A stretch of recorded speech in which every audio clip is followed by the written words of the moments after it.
During the college basketball season, Coach Lorenzo Romar is the Washington Huskies' lead dog.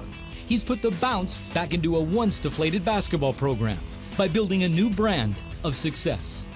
Husky basketball is something that's relentless, that's constantly coming at you, and we're trying to initiate tempo. We're trying to initiate the action. We're attacking you, and then when we get the ball, we're not slowing it down.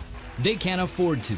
As one of 351 NCAA Division I teams with a frenzied fan base, there's no relief from the demand to achieve.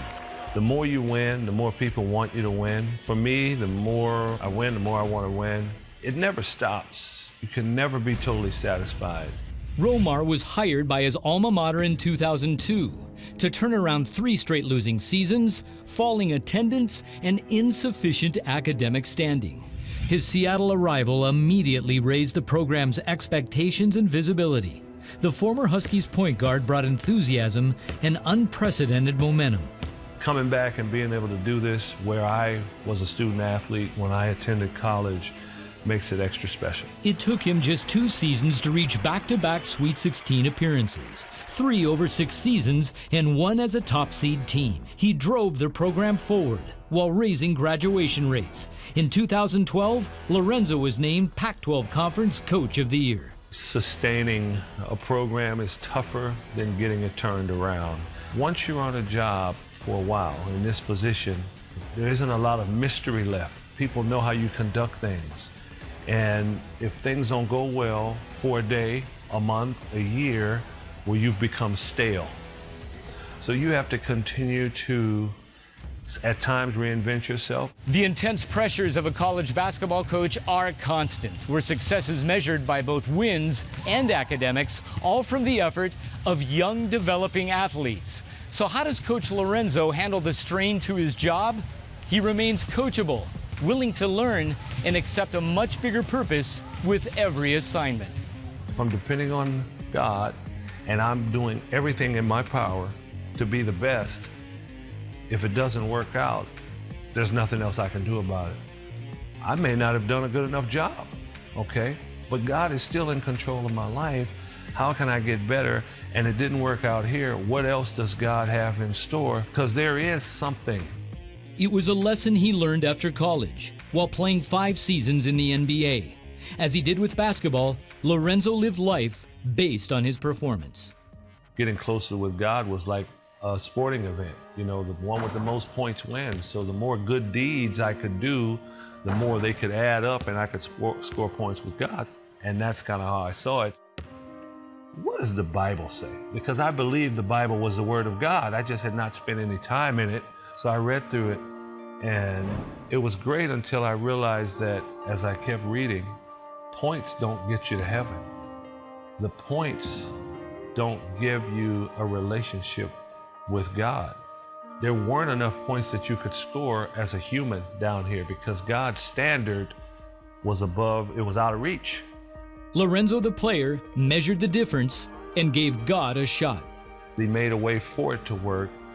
He himself came down to this earth in the person of Jesus Christ. He had already scored all the points, basically, for me, and I realized something else. This deal didn't start when I died. It started immediately. If I accepted what Jesus did on the cross, believe he rose from the dead, and he was alive today to save me from my sin, asked him to come into my life, then I would cease to be just a creation of God, but I would then become a child of God. Lorenzo was cut by the Detroit Pistons, ending his NBA career.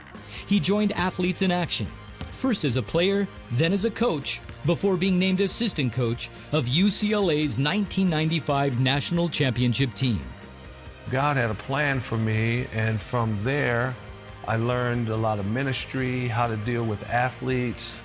It was as if God trained me to go out and use those same biblical concepts to try to affect people's lives. So what appeared to be failure in the NBA was not in God's eyes. God just used that as a little credibility here to do another job in another place. And with God, you're always going through on-the-job training. He's known as a top recruiter and voted as the opposing coach players would most like to play for. Under his leadership and development, Washington has had at least one player selected in 7 of the last 8 NBA drafts. 6 have been first-round picks. I think this generation is unique. I think there are many out there that don't have mentorship, don't have that type of father figure that can say, okay, this is how it's done. When you have an opportunity to mentor young people and to feel like you're having an effect in a positive way in their lives, it's very gratifying. That lasts longer than the statistics. Lorenzo Romar, college basketball coach and game changer, assisting fast break transformation while shooting from the heart. You get a scholarship, you're on the team, they're paying your way to school. But to make an impact, you're in that weight room, you're running extra sprints, doing all kinds of stuff to make an impact at that high level. And, to become a Christian, it's been taken care of. You just have to agree to accept a gift. But to be an impact player for God, you got to work.